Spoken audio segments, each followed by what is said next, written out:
한 주간 동안 주의 은혜 건너 평안하셨습니까? 옆에 사람 잡시다. 사랑합니다. 축복합니다. 네. 한 주간 동안 주의 백성을 사느라고 수고가 많으셨습니다. 제목이 있습니다. 제목 같이 읽겠습니다. 시작. 이가봇. 아멘.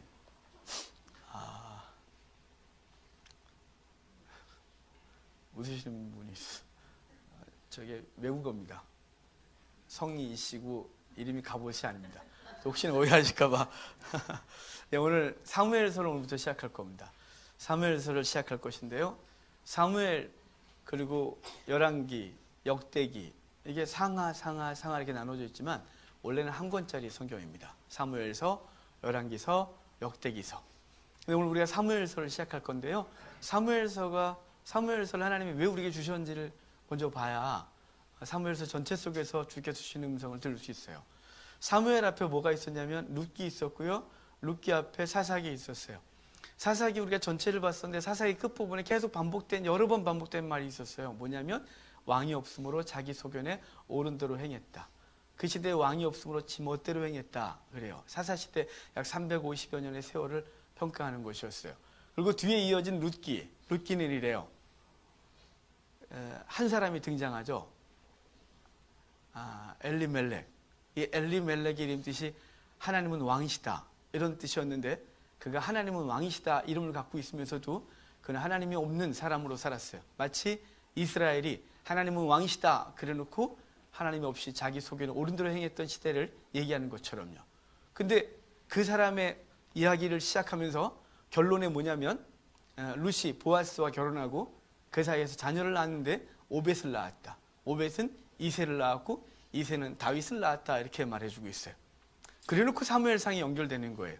사무엘상은 왕이 없으므로 자기 소견에 옳은 대로 행하던 때 그때 하나님을 진정한 왕으로 섬기는 한 사람을 세우는 이야기를 하는 게 사무엘서예요. 사무엘 개인의 초점에 맞춰진 게 아니라 사무엘은 누구를 끌고 들어올 거냐면 다윗을 끌고 들어올 것이고 다윗은 하나님을 진정한 왕으로 섬기는 사람, 자신이 왕이 아니라 하나님을 왕으로 섬기는 사람으로 설 것이고 그리고 하나님의 나라를 세워갈 사람으로 설 것이 그 얘기를 지금 해줄 거예요. 그러니까 왕이 없으므로 자기 소견에 옳은 대로 행하던 때에 한 사람을 예고했고 그리고 한 사람이 등장해서 사무엘이 등장해서 한 사람 다윗을 세울 것입니다. 이 얘기를 통하여 우리는 또 누구까지 볼 것이냐면 암흑 같은 세대 속에서 하나님 없이 자기가 왕이고 재물이 왕이고 세상이 왕이고 명예가 왕이라서 탐욕에 쩔어있는 이 시대와 그 시대 속에서 진정한 왕을 세우는 한 사람, 그의 올 길을 예비하는 사람이 그 올 사람을 예비하고 그 사람이 와서 하나님의 나라를 세울 예수 그리스도까지 얘기가 오늘 될 것입니다. 오늘 1장부터 4장까지만 볼 것인데 이 속에서 귀한 주님과 만나는 이야기가 있길 바라요. 자, 1장부터 다시 4장까지 봐야겠죠? 그럼 1장으로 넘어가야겠죠. 자, 1장 1절에 우리 같이 읽을까요? 에브라임 산지 라바다임 소임에 에브라임 사람 엘가나라 하는 사람이 있었으니 도우의 증손이요 숲의 현손이더라. 아멘. 이 사람 대단한 사람이에요. 왜냐하면 뒤에 이름이 계속 붙잖아요. 아주 훌륭한 집안이다 이런 것이에요. 훌륭하지 않으면 이렇게 한다 그랬잖아요. 철원 사람 황규관. 훌륭한 사람이 없는 거예요. 그래서 저희 집안에 그래도 쫙 위에 올라가면 황희정승이라고 계십니다. 자, 지금 여기 엘가나 얘기하면서 그 뒤에 쭉 이름 붙은 건 이 집안이 훌륭한 집안이에요. 레위인 집안이었어요. 그리고 이 사람의 집안이 훌륭했었기 때문에 뒤에 그 사람들이 그 시대 사람 다 이름만 되면 알 수 있는 사람의 이름들이 뒤에 이렇게 붙어있는 엘가나라는 사람. 그 엘가나라는 사람에게 부인이 하나 있어요. 그 여인의 이름이 한나입니다. 한나밖에 없어서 한나 이렇게 농담하는데 이 한나라는 여인인데 이 여인의 이름이 은총이에요. 뜻이. 한나 이름의 뜻은 은총인데 그런데 자녀가 하나도 없어요. 은총인데 은총이 없어요. 그래서 그 여인을 사랑하지만 그래도 후손을 낳아야 하기 때문에 엘가나가 한 여인을 더 부인으로 맞아들입니다. 그 사람 이름이 분인나라고 5절에 분인나라고 나오는데요. 6절에 나오죠. 이 분인나가 적수 이렇게 나오는데요. 이 분인나 이름의 뜻이 뭐냐면 구석탱이 이런 뜻이에요. 전국 가면 꼭 이 물어볼 사람들이 있어요. 분인나의 아버지한테 가서 왜 딸 이름을 분인나 구석탱이라고 졌는지. 그리고 아비가일의 아내 그 나발인데 나발의 이름이 뜻이 어리석은 놈 이런 뜻인데 왜 그 아버지한테 가서 왜 아들을 낳고 어리석은 놈이라고 줬는지 천국 가면 꼭 물어볼 사람들이에요. 하여간 구석탱이라고 줬어요. 이건 뭔가 얘기하고 싶은 것이겠죠. 이 뭔가 얘기하고 싶은 거 이따가 얘기할게요. 오늘 지금은 전체 이야기만 좀 보고요. 그런데 이 분인날 구석탱이는 아이를 또 잘 낳아요. 그러니까 아이를 하나도 못 낳는 한나는 사랑은 받지만 아이를 못 낳고 사랑은 못 받지만 아이를 못 낳는 분인나는 계속해서 한나를 구박합니다. 그래서 적수다 이렇게 할 정도로 정말 한나를 못 살게 구는 사람이었어요. 어느 날은 이제 성전에 가서 하나님 앞에 예배를 드리고 가족들과 함께 음식을 나누는데 이 엘가나가 아내들과 자녀들에게 음식을 나눠줄 때 하나씩 분깃을 나눠주는데 한나에게 두 몫을 주는 거죠. 그러니까 분인나가 화가 나갖고 막 뭐라 해요. 애도 못 나는 게 얼굴만 이쁘면 되니 막 이러면서 막 그러니까 한나가 또 그날 음식을 받아들고 슬퍼 음식 먹을 맛 안 나고 그래서 하나님 앞에 가서 오랜 시간 동안 기도를 해요. 슬픔으로 기도하니까 콧물 눈물 번복됐고 그래서 그걸 엘리 제사장이 보면서 나 술 취했다고 뭐라고 하지만 아니라고 말하고 자신의 원통을 하나님께 기도하고 있다고 했어요. 근데 사실 그 사이에 어떤 기도를 했냐면 하나님 아이를 하나만 주시면 내가 하나님 앞에 나신으로 바치겠나이다 라고 소원했는데 그때 엘리 제사장이 와서 그 얘기를 하고 그리고 그 여인에게 따라 안심하고 가라. 하나님께서 내 기도를 들으셨다고 하여 그 여인이 안심하고 집에 들어가 다시는 얼굴에 근심이 없었다 이렇게 말해요. 아멘하고 돌아가서 정말 남편과 잠자를 하고 아들 사무엘을 낳아서 그 사무엘이 이제 민족을 회복시켜주는 놀라운 사람을 서게 될 것이에요. 그 사무엘이 태어나서 한참 이쁠 때 그리고 한참 자라는데 그 아이가 젖될 때래요. 젖될 때라는 1살, 2살 요 정도가 아니라 7, 8살 때 정도. 초등학교 입학 전후. 요때쯤 됐을 때 한나는 아들을 데리고 하나님 앞에 갖다 바칩니다. 바치러 갈 때 숫소 3마리, 포도주 한 자루, 밀가루 한 에바를 가져가는데 이거 화목제물로 서원을 갚을 때 드리는 제사예요. 근데 이거 갖다 드리면서 다 자기가 먹어야 되는 거예요. 숫소 3마리, 밀가루 한 에바는 밀가루 20kg, 포도주 한 가죽부대. 이걸 가져가서 가슴살과 우편 뒷다리는 제사장에게 드리고 그리고 다 자기가 먹고 떡을 40개 만들어요. 10개. 그 얘기할 게 아니니까 4개를 각각 하나씩을 제사장에 주고 36개를 자기가 먹는 거예요. 하루 만에. 미쳤구나 이렇게 되겠죠. 얼마나 많이 먹길래 혼자 못 먹어요. 당연하죠. 그래서 동네 사람 다 데려가고 거기 제사 온 사람 다 왔을 때 그들에게 이걸 음식을 나눠주면서 숫소 3마리 나눠주면서 그러는 거예요. 몇 년 전에 하나님 앞에 내가 기도했었다고 아들 하나 주시면 하나님께 바치겠다고 근데 오늘 내게 몇 년 전에 주셨고 내가 오늘 바치는 날이라고 그래서 이렇게 기쁘게 드리고 있다고 숫소 3마리 그건 자원인 그건 안 드려도 되는 거였어요. 그럼에도 불구하고 그 여인은 숫소 3마리를 갖고 와서 하루 종일 간증하고 하나님 앞에 영광을 돌리며 자녀를 바치는 믿음을 갖고 있는 여인이 한나였어요. 그 한나의 믿음과 함께 대조되는 이야기가 엘리 집안의 이야기였어요. 엘리 집안은 불량자라 그래서 자 2장 12절 좀 보실까요? 2장 12절이에요. 중간 얘기 다 했어요 벌써. 2장 12절 같이 읽겠습니다. 엘리의 아들들은 행실이 나빠 여호와를 알지 못하더라. 엘리의 아들들은 행실이 나빠 여호와를 알지 못했다 이렇게 말하는 거예요. 알지 못했다, 야다하지 않았다, 경험하여 알지 않았다는 거예요. 그냥 엘리 집안에서 자라면서 하나님 얘기 많이 들었겠죠. 제사제도 어릴 때부터 봤겠죠. 교회에서 놀았겠죠. 하지만 하나님을 알지 않았다, 경험하여 알지 않았다. 이게 이 집안의 몰락의 원인인 것이에요. 그들은 행실이 나빴고 하나님을 알지 못했다. 사실은 하나님을 알지 못했기 때문에 행실이 나빴던 것이에요. 하나님에 대해 경험하여 알지 못했던 거예요. 이 시대 우리의 자녀들과 이 시대 청년들에게 하나님을 알지 못하게 하는 것을 우리가 다 막았었어요. 다 막았어요. 그래서 아이들이 하나님을 알지 못해요. 우리 한국교회 30년 전으로 돌아갈 수만 있으면 돌아가야 돼요. 앞으로 30년 후에는 끔찍할 거니까요. 지금부터 30년 전으로 돌아갈 수만 있으면 너무 좋을 것 같은데 그때 이미 우리 한국교회 놓쳐버렸어요. 그때 우리 아이들에게 이렇게 가르쳤어요. 중고등부 아이들에게 공부해. 주일날 어디 교회에서 놀아? 집에 가. 어디 학원 빠지고 수련회를 이렇게 가르쳤어요. 30년 지난 지금 청년의 세대가 없고 교회 주축이 된 사람들은 다 50대 40대도 별로 없어요. 이제는 우리 중에 40대 별로 없잖아요. 한국교회 목사님들 모임 가면 다 50대 기본 40대 목사가 몇 명 없어요. 그래서 제가 지금 목사 18년 차인데 막내예요. 1년에 만에 처음, 정말 오래간만에 목사님들 모임 요번에 갔었어요. 화요일 날.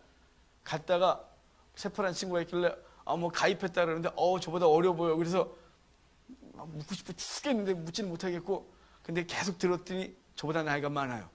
그래서 내가 아직도 막내가 안 들어오는 이 저주받은 세대. 이렇게 제가, 여러분 제가 목사 18년 차인데 담임 목사로서 개척하는 목회한 사람이 2명 있어요. 우리 교회에. 저보다 어린 사람이. 후임으로 들어간 사람 2. 나머지는 아무도 없어요. 여러분 왜 그럴까요? 30년 전에 다 망쳤어요. 앞으로 30년 지나면 이제 40대까지 있는 크리스찬들 이제 현직에서 다 물러나게 되면 교회는 지킬 사람이 없어요. 어마어마한 건물들, 여러분 앞으로 10년 후면 난리가 나요. 왠 줄 알아요? 지금 그래도 40대 50대가 돈 벌어다가 11조하고 하나님 앞에 헌금하여 유지가 되어져요. 여러분 현직에서 다 떠날 거잖아요. 이제 20년 되면 헌신도 떨어진 이 젊은 세대가 하나님 앞에 무엇을 드려 이 어마어마한 건물들을 유지하고 있을까요? 이 건물들은 다 초승달 달리고 나이트클럽 되고 CGV 되고 어마어마한 일이 벌어지겠죠. 여러분 왜 이리 됐을까요? 야단 안 시켜서 그래요. 하나님을 경험하여 알게 아는 거예요. 어릴 때부터 하나님을 경험하여 알게 했어야 돼요. 그가 기도하게 해야 됐고, 그가 하나님과 관계 속에서 울어봐야 됐고, 그가 하나님 앞에서 하나님 앞에서 주신 놀라운 은혜를 스스로 경험했어야 되는데 그걸 다 뺏었어요. 공부하라고, 대학 가서 하나님 섬기라고. 대학 가서 타락했죠. 그리고 하나님 없는 세대가 되버려 말았어요. 여기 지금 엘리 아들들은 불량자라, 행실이 악했다. 왜냐하면 하나님을 알지 못했기 때문이다. 어릴 때부터 경험 한 번도 하지 못했기 때문에 경험하지 못한 세대, 결국은 그들은 불량자가 되었고 그들의 삶이 악하여 결국은 그들을 스스로 죽이게 할 것이에요. 뒤에 보면 그들이 하나님 앞에 드렸던 재물들을 지들이 먼저 먹기 시작해요. 막 말려도 안 돼요. 먼저 가서 갈고루 깨어 먹고 이건 하나님 앞에 번제로 드려야 된다고 하고, 그들이 와서 나는 날것으로 가져가서 하겠다고 날것으로 가져가서 먼저 가서 자기들이 먹고 이 어마어마한 짓을 벌이고 있는 거예요. 그와 대조적으로 한나와 사무엘은 달라요. 사무엘은 어릴 때부터 하나님 앞에 기도하여 자라고, 한나는 해마다 옷을 지어다가 갖다 바치면, 그리고 엘리제산이 축복 기도해주고 그 기도를 통하여 3남이녀를 더 낳는 놀라운 복이 그 집안 계속된다면 엘리 집안은 몰락이 계속 되어오고 있는 걸 보여줘요. 자, 22절 좀 볼까요? 2장 22절이에요. 22절 같이 읽겠습니다. 엘리가 그의 아들들이 온 이스라엘에게 행한 모든 일과 회막문에서 수종드는 여인들과 동침하였음을 듣고, 회막문에서 수종드는 여인들과 동침하였음을 듣고, 이제는 하다 빌짓 다 하고 있는 거예요. 그걸 소문으로 듣고 엘리제산이 그러는 거예요. 하지 마라. 24절에 보면 그러하지 마라. 내가 소문 들었는데 별로 좋지 않다 이 말이죠. 그리고 너희가 이러면 백성들이 본받는데요. 여러분 제사장의 역할이 얼마나 중요해요. 바르지 않으니까 백성들이 그것을 본받을까 두렵다고 지금 말하고 있는 거예요. 여러분 우리 한국교회 개혁을 외치고 있잖아요. 우리. 그리고 개혁을 외치고 새롭게 된다고 하는데 가장 먼저 될 게 어딘 줄 아십니까? 여기죠. 여기 목사예요. 강단이에요. 여기서 개혁되질 않으면 절대로 여기는 흘러가지 않는 거예요. 여기가 무너졌어요. 여기가 복음이 사라졌어요. 여기가 탐욕에 쩔었어요. 탐욕을 부추기고 설교하고 탐욕을 부추기는 기도를 해주고 탐욕을 계속해서 부추겨 우리로 하여금 세상에서 탐욕을 부리며 살게 했어요. 그러니 한국교회는 무너지고 만 것이에요. 여러분 지금 제사장이 잘못됐어요. 제사장들이 음행을 하고 제사장들이 잘못됐더니 이러는 거죠. 엘리가 그러지 마라. 24절 후반에 보면 여호와의 백성으로 범죄하게 하는도다. 이건 뭐냐면 그들로 죄짓게 하고 너희 그들로 하여금 이렇게 자꾸 그 괜찮구나. 저 사람들도 저러고 있구나. 괜찮구나 하고 있다는 것이요. 25절 좀 읽어볼까요? 심각한 얘기예요.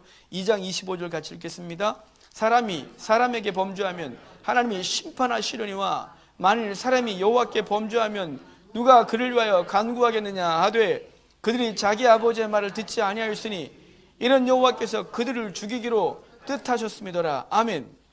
여기 사람이 사람에게 범죄하면 하나님이 심판하시려니와 사람이 여호와께 범죄하면 대체 누구로부터 용서받겠냐요? 어디에 간구하겠냐요? 지금 이스라엘 백성이 그러하고 있다. 그 아들들이 그러하고 있다고 말하는 거예요. 여러분, 대체 주의 백성이 범죄하고 주의 백성이 타락하고 주의 백성이 막하면 대체 어떻게 되는 것이에요? 거기다 하나님 앞에 경건에 서야 될 사람들이 엉망이 된 거예요. 하나님의 예배가 멸시를 당하고 있는 거예요. 이 하나님의 예배가 멸시를 당하고 있어서 하나님이 너무 슬픈 것이죠. 이 멸시를 당하면 여기가 처음이 아니에요. 사실은 이스라엘 백성들이 1000년 동안 하나님의 사랑을 받았어요. 말라기서에 보면 하나님이 1406년에 이스라엘 백성을 가나안 땅에 집어넣고 주전 400년경 1000년이 지난 말라기서에서 말씀하시기를 너희가 날 멸시했다 이렇게 말해요. 너희가 내 제단을 멸시했다. 너희가 나를 말로 멸시하고 있다.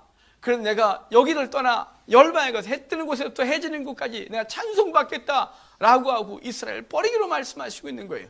멸시당했기 때문이에요. 예배가 멸시를 당하는 거예요. 하나님 앞에 예배가 멸시를 당하면 안 되는 것이에요. 여러분 일주일에 하루 예배를 드려요. 하루 예배 드려요. 우리는 어떤 자세로 예배하십니까? 정말 하나님 앞에 예배하고 싶어 주님 앞에 마음을 추스리고 복장을 갖추고 재물을 준비하여 하나님 앞에 예배하십니까? 아니면 주일 됐네, 벌써 주일이야 이러고 오십니까? 우리 어른들 신앙 여러 가지 부족한 거 많았지만 어른들의 하나님 앞에서의 경건한 자세들을 다 잃어버린 세대로 살아가고 있는 거예요. 저 어릴 때 무릎 꿇고 예배했어요. 마룻바닥에서 방석 깔고 예배 시간 내내 무릎을 꿇었어요. 그건 누가 아무도 뭐라고 안 했어요. 불평 아무도 안 했어요. 아이들요, 아기 때부터 엄마 옆에 아빠 옆에 무릎 꿇고 앉았었어요. 예배 그렇게 드렸어요. 그러다가 졸리면 그 아이들이 이렇게 쓱 누워맞으면 엄마나 아빠 무릎에 무릎을 꿇고 그 머리를 대고 자고 일어났어요. 그리고 예배를 그렇게 드렸어요. 아이 때부터. 이 아이들에 대해서 아이들이 왜 아이들 때 이러냐? 아니요. 아이들은 어린 예배 함께 다 드렸어요. 아이들 예배 드리고 어른들과 함께 어른 옆에 같이 예배 드리며 예배 자세 가르쳤어요. 예배는 이렇게 드리는 것이라고, 하나님 앞에 이렇게 하는 것이라고 가르쳤단 말이에요. 지금 다 무너졌어요. 요즘은 하나님은 사랑이시다, 이게 너무 대세라서 하나님을 경외하는 모습이 사라졌단 말이에요. 하나님을 두려워하십니까? 정말 두려움으로 드립니까? 지지난달인가 우리 동기 목사님들이 우리 교회에서 예배했어요. 1년에 한 번 정도 보이는데, 그때 제가 집에서 나올 때 청바지를 딱 입었어요. 저희 집사람이 왜 청바지를 입네요? 내가 언제 모임 갈 때 내가 양복 입는 거 봤더니 오늘 자기가 설교잖아. 그래서 아니 뭐 간단하게 설교할 건데 뭐 했더니 막 저한테 뭐라는 거예요. 그래도 예배인데 설교자가 청바지를 입고 가네요. 자기는 너무 마음에 안 든대요, 그런 게. 왜? 그랬더니 이래요. 그래서 야, 미국엔 다 주일날도 야 남바 입고 예배 드리더라, 목사님들. 그랬더니 어떻게 가능하니 그게? 왜? 그랬더니 저 계속 왜 자꾸 이제 저는 양복 입기 싫으니까요. 왜? 그랬더니 이래요. 그 사람들도 어디 격식이 갖춰져 있는 파티나 이런 데 갈 때 다 양복 입잖아. 근데 하나님 앞에 가는데 어떻게 양복을 안 입어? 하나님 앞에 예배하는데, 그것도 설교자가. 그래서 내가 알았어, 그걸 다 벗고 양복 입고 나왔어요. 그때 아주 저희 집사람한테 되게 혼났어요.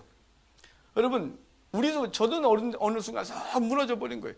그분 앞에 선다는 사실에 대해 다 읽고 있는 거예요. 오늘 예배는 누가 앞에 드리는 것인가요? 그냥 저 앞에 와 있나요? 그냥 한번 예배 드려야 되니까 예배 안 드리면 황 목사 자꾸 전화하고 귀찮게 하니까 내가 전화 와줘야 되겠다, 이것입니까? 아니면 여호와 앞에 정말로 주님을 생각하면서 주 앞에 마음을 추스리고 그분 앞에 내가 어떤 존재인지 알고 와서 하나님 앞에 예배 전에 기도하며 자신의 죄를 깨닫고 어찌하면 좋을까요? 오늘도 주의 은혜가 없나요? 살 수가 없나이다라고 기도하고 있는 것입니까? 아니면 오늘 어떤 자세로 있어요? 오늘 예배를 멸시를 하고 계십니까? 아니면 예배가 하나님 앞에 하나님께서 예배를 정말 받으시고 계시는 예배를 드리는 것입니까? 여러분, 하나님 앞에 주님이 받으실 만한 예배를 우리가 드려야 안 되겠습니까? 일주일 동안 딱 1시간이에요. 딱 1시간. 부끄럽지만 우리 1시간. 한국교회 80% 다 1시간. 딱 1시간. 또 이거 1시간 넘어가면 난리 나요. 우리는 1시 20분에 끝나는데 어떡하죠? 1시간 20분. 가끔 예배 드리러 오시는 분들 보면 12시 되면 딱 나가요. 내가 그러려니 하죠. 왜냐면 12시쯤에 나갈 줄 알았는데 12시가 넘어도 계속 설교 중이니까 와우 막 이래갖고 그쪽에 싹 나가요. 제가 1시간 예배에 익숙하신 분이구나 이렇게 말죠. 여러분, 1시간, 2시간 상관없어요. 하나님 앞에 우리가 어떤 자세, 그분의 은혜를 사모함으로 있으면 그 시간이 너무 귀한 것이에요. 여기 예배가 멸시를 당했던 것이에요. 자, 29절 봐요. 29절 같이 읽겠습니다. 2장 29절. 너희는 어찌하여 내가 내 처소에서 명령한 내 재물과 예물을 밟으며 내 아들들을 나보다 더 중히 여겨 내 백성 이스라엘이 드리는 가장 좋은 것으로 너희를 살찌게 하느냐. 예. 재물과 예물을 밟으며, 재물과 예물을 밟았다는 건 하나님이 이렇게 밟힘을 당하고 있는 거예요. 재물이 밟힘을 당하는 거예요. 히스기야서 10장에서는 이렇게 말해요. 모세 예물, 모세 법을 그렇게 버린 것도 하나님 앞에 심판을 받고 너희가 어찌 아들을 짓밟느냐 이렇게 말해요. 아들을 짓밟는다 이 말은 예수 그리스도를 짓밟는 이것이 어찌 상을 받겠느냐 이렇게 말하는 것이에요. 이건 1차적으로 믿지 아니함. 예수 그리스도를 부인하고 그분을 심판한 그분에 대하여 거부하는 것에 대하여 말씀하고 있지만, 여러분 우리는 새롭게 들어야 안 될까요? 그분의 은혜를 짓밟고 그분의 은혜를 멸시하고 너무 싸구려를 받아 이제 그분 앞에서 온전히 설 줄 모르는 자세, 이거 얼마나 부끄러운 것이냐 이 말이에요. 자, 30절 중요한 말씀이에요. 같이 읽겠습니다. 그러므로 이스라엘 하나님 나 여호와가 말하노라. 내 집과 내 조상의 집이 내 앞에 영원히 행하리라 하였으나 이제 나 여호와가 말하노니 결단코 그렇게 하지 아니하리라. 나를 존중히 여기는 자를 내가 존중히 여기고 나를 멸시하는 자를 내가 경멸하리라. 아멘. 내가 이스라엘 너희 집 아론의 집안에 영원히 복주리라 했지만 내가 아니라고 말하는 거예요.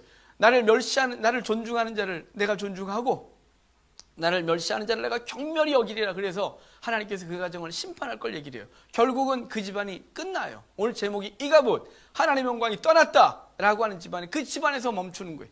그리고 그것은 어떻게 결과를 맺냐면 솔로몬 때 마지막 이들의 후손 마지막 아비아달이 제사장에서 폐위되고 영원히 중앙성소를 지키지 못한 자들이 되어져요. 그냥 평범한 레위인으로 살게 되는 이 가정이 되는데, 이스라엘도 그러하고 이 가문도 그러하게 되는 것이에요. 여러분 하나님을 존중하십시오. 당신이 존중받으면 우리도 우리를 존중해 주겠다고 말씀해 주고 있는 것입니다. 그래놓고 3장에 하면 이제 사무엘을 통하여 어린 사무엘을 불러서 네 번째 불러 그 엘리 집안을 멸할 거라고 말씀하세요. 엘리가 일어나 아침에 사무엘을 불러서 뭐라고 말씀하시느냐 그랬더니 그 멸망을 말씀하셨대요. 그랬더니 엘리가 말하기를 여호와는 선하시니 그 선하신 대로 행하기를 원하신다라고 말해서 자신들이 무슨 죄를 졌는지 그가 알고 있고 자신이 그것을 절제시키지 못했고 막지 못했던 것은 결과를 당연히 받는 것이다 라고 여겨 엘리는 그것을 받아들이고 이제 사장이 이가봇이 되는 거예요. 사장의 블레셋과의 전투에서 이스라엘 1차 져요. 지니까 그들이 생각한 건 뭐냐면 우리가 왜 졌지? 라는 것이죠. 왜 졌지라고 하면 우리의 자신들의 죄를 보고 자신들이 얼마나 패역한지 보고 이스라엘이 여호와가 왕으로 섬김받아야 됨에도 불구하고 그들이 재물을 왕으로 섬기고 성공을 왕으로 섬기고 쾌락을 왕으로 섬기던 자신들의 죄를 깨닫고 어찌하면 좋을까 하고 회개하고 무릎 꿇는 것이 아니라 도구를 하나 끌고 가요. 그것은 바로 법궤예요. 하나님과 인격적 교제를 맺고 가는 것이 아니라 도구를 끌고 가는 것이죠. 여러분 여기 나중에 잘 보면 다음 주에 이제 이 법궤와 관련된 얘기를 하겠지만 오늘 잠깐 좀 보면 이래요. 4장 4절 5절을 보면 이 4장 4절 5절에 보면 이 법궤를 언약궤라고 말해요. 이스라엘과 관계에서 언약궤. 그런데 6절부터 쭉 끝까지 계속해서 무슨 얘기냐면 여호와의 궤, 하나님의 궤, 여호와의 궤, 하나님의 궤 이렇게 말하는 거예요. 왜 이렇게 똑같은 물건이 물건 그러니까 이상하네요. 똑같은 대상을 향하여 하나는 한쪽에서는 언약궤라고 말하고 곧바로 이제 여호와에게 하나님의 궤를 말하냐면 언약궤 그럴 땐 그 백성과 관계가 있는 상태로 언약궤인 거예요. 하나님과 그 백성이 언약의 관계이기 때문에 언약의 관계 속에 있는 존재 언약궤. 하지만 블레셋 그리고 이스라엘은 더 이상 언약 관계가 아니었기 때문에 블레셋 사람들도 여호와에게 그리고 이스라엘 백성과 관계할 때도 하나님에게 여호와에게 이렇게 말하는 객관화돼 버린 것이 여러분 도구로 삼은 것이 그들이 하나님과 언약 관계에서 인격적 관계로 하나님과 동행하여 나가는 것이 아니라 하나님을 이용하여 승리하겠다고 하는 하나님에게 여호와에게 이렇게 말하는 것이죠. 여러분 예수 그리스도가 우리 주님이 여러분에게 언약 관계입니까? 아니면 도구이십니까? 내 삶의 성공을 이루는 도구로 삼고 있다면 뒤에 수치를 당할 것이 하나님과 우리는 어떤 관계냐면 언약 관계예요. 예수 그리스도의 보혈을 통하여 하나님과 언약 관계가 된 거죠. 하나님은 나의 하나님이 되시고 우리는 하나님의 백성으로서의 관계를 맺은 거예요. 언약 관계를 속에 살아가고 있는 것이죠. 이스라엘 백성은 하나님을 도구로 삼고 있는 결국은 하나님께서 그 두 아들을 죽이시고 법궤를 빼앗겨요. 하나님이 그들의 언약 관계가 깨졌기 때문에 더 이상 언약이 없잖아요. 그들과. 그래서 깨어져서 그냥 단독적으로 활동하시는 거죠. 여호와의 궤, 하나님의 궤로 활동하시는 거예요. 이제 그 백성과 관계 없어요.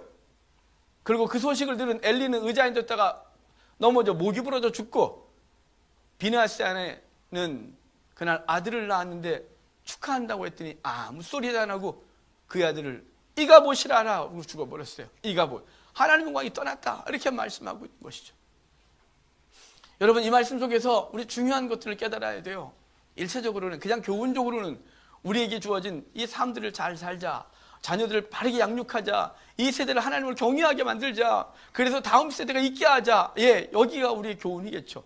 하지만 여기서 말씀하시고 싶은 건 예수 그리스도를 말씀하고 싶어 해요. 이스라엘은 지금 엘리의 첫째 아내 한나와 같아요. 은총이 있는데 은총이 아무것도 없는 거예요. 하나님의 선민이라고 부름받아서 하나님의 은혜가 있는 백성임에도 불구하고 그들에게는 은혜의 열매가 아무것도 없는 것이. 그런데 구석탱이인 그 주변의 변방들은 부유한 거죠. 풍요로운 거죠. 부유함과 풍요로움이 섞여서 이랬습니다. 하여간 이스라엘 주변에 블레셋, 그리고 암몬, 모압, 에돔은 강력했어요. 브린나가 애가 많듯이 주변 부는 그렇게 된 것이에요. 한나 은총이란 이스라엘 백성은 은총이 없이 비참하게 사사시대 매일 고통을 당하고 지금도 그러한 것이 아무 의미 없는 나라, 그렇게 되어진 것이죠. 마치 이스라엘이 그러했고 우리가 그러한 것 같아요. 하나님께서 원래 우리 아무것도 없었어요. 여러분이 언제부터 하나님을 믿었나요?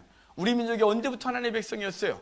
1884년에 공식적으로 기독교가 들어오기 때, 그때 처음으로 복음이 들어오죠. 사실은 그 전부터 우리는 복음을 스스로 받아들여 우리가 가서 세례받고 그리고 들어오고 이랬어요. 우리 민족은 그런 민족이었습니다. 하지만 그 전에, 복음이 오기 전에 우리는 버림받았었어요. 분인나 같은 존재였어요. 그런데 하나님께서 주신 은혜로 말미암아 이 어마어마한 결과를 얻었어요. 영적으로도 하나님의 은혜를 입었고, 그리고 세상적으로도, 세상 가운데서도 당당한 나라와 민족이 되게 하신 하나님의 은혜를 입게 했단 말이에요. 그런데 주신 은혜를 다 잃어버린 것이, 야다하지 않은 것이죠. 그냥 주신 은혜 깔고 앉아 자기가 마음대로 먹고 그 탐욕을 부르는데 힘을 다했어요. 강단이 탐욕을 선포했고 탐욕을 부추겼고, 우린 탐욕에 쩔어 탐욕을 계속해서 부추기고, 우린 탐욕을 추구하면서 우리 지금까지 사는 것이, 우리의 열매들이 뭔가요? 영적 열매들이 무엇이냐 이 말이에요. 우리의 영혼은 얼만큼 성장했으며 우리의 자녀들은 얼만큼 영적으로 섰으며 우리를 통해 얼마나 많은 영혼들이 주께 돌아온지를 돌아보면 우리의 열매가 무엇인지 보는 거예요. 우리의 열매는 뭐나요? 사사시대 돈이 세상의 왕인 것처럼 섬김받았던 그때 그들에겐 돈도 없었고 하나님도 없었어요. 이 시대 우리는요? 우리는 어떻습니까? 추구했던 것들이 있습니까? 하나님도 없고 재물도 없고 아무것도 없는 비참한 시대. 그때 간절한 기도가 있는 것이, 한나의 간절한 기도를 통하여 한 사람을 주신다고 하는 거죠. 사무엘이에요. 이스라엘 백성의 간절한 기도, 400년간의 이 암흑기가 있었어요. 말라기를 통해서 말씀이 맞춰지고 예수 그리스도 올 때까지 400년간의 암흑기. 이것처럼 사사시대의 400년, 사사시대부터 해서 사울까지 약 400여 년간 기간 동안 이스라엘이 어둠 가운데 있었어요. 그 부르심 속에서 한 사람을 예비하여 오실 길을 예비해요. 사사시대 이때는 사무엘을 통하여 오실 길을 예비하고, 신약에선 세례 요한을 통하여 오실 길을 예비하는 거예요.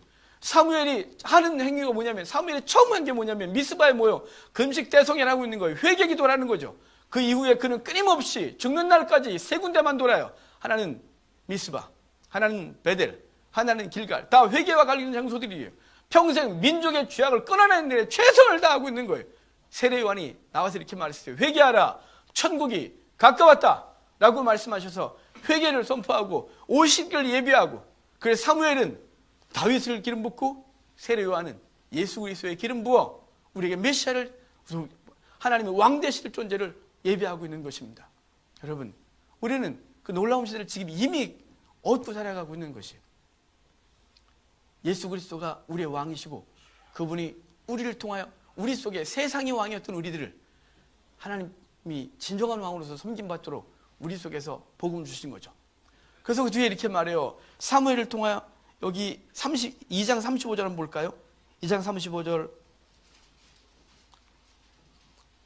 같이 읽겠습니다. 내가 나를 위하여, 그 사람은 내 마음 내 뜻대로 행할 것이라.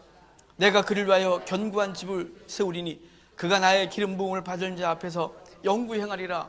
아멘. 내가 나를 위하여 충실한 제사장을 일으키겠다 이렇게 말해요. 어떤 학자들은 이 사람이 사무엘이다. 1차 사무엘 맞습니다. 어떤 사람은 다윗이다. 다윗 맞습니다. 이들은 다 예표의 사람입니다. 이들은 그리스도를 예표하고 있는 것이죠. 그림자인 것이에요. 근데 진정한 제사장, 그것은 예수 그리스도인 것입니다. 진정한 제사는 나를 위하여 충실한 제사장을 세우리니 그 사람은 내 마음을 내 마음 내 뜻대로 행할 것이라 그랬어요. 예수님께서 오셔서 그랬어요. 나는 나의 일을 행하는 것이 아니라 아버지께서 나를 보내시면 아버지를 행하려 함. 아버지께서 일하시니 나도 일하고 내 뜻대로 마옵시고 아버지의 뜻대로 행하시고 예수 그리스도가 이 땅에서 행하신 모든 것들은 하나님의 뜻을 이루는 것이었습니다. 그가 태어남부터 해서 죽으시까지 구약에서부터 예표한 모든 것들을 내 마음 내 뜻을 행하려 하는 한 제사장이었어요. 하나님의 뜻 하나님의 일을 행하는 한 제사장으로서 그리스도가 등장하여 우리에게 생명 주셨음을 믿으시기를 바랍니다. 이제 우리의 진정한 하나님이 누군지를 아셔야죠. 돈입니까? 명예입니까? 얼마 있으면 다 끝날 것입니다. 지금 우리 한국교회가 추구하고 있는 모든 것들은 10년 안에 다 무너질 것입니다. 여러분 그렇다면 지금이라도 늦지 않았잖아요. 지금 늦지 않았어요. 우리가 하나님 앞에 바로 서면 되는 것이죠. 우리가 이 시대에 사무엘로 모시기를 예배하고 그리고 예수 그리스도가 우리 안에 다시 왕으로서 좌정하시고 우리의 자녀들과 우리 뒷세대에게 하나님 없는 세대가 아니라 예수 그리스도를 주로 섬기며 세상을 왕으로 섬기지 아니하고 하나님을 왕으로 섬기는 세대를 준비하는데 아직 시간이 있습니다. 아직 시간이 있습니다.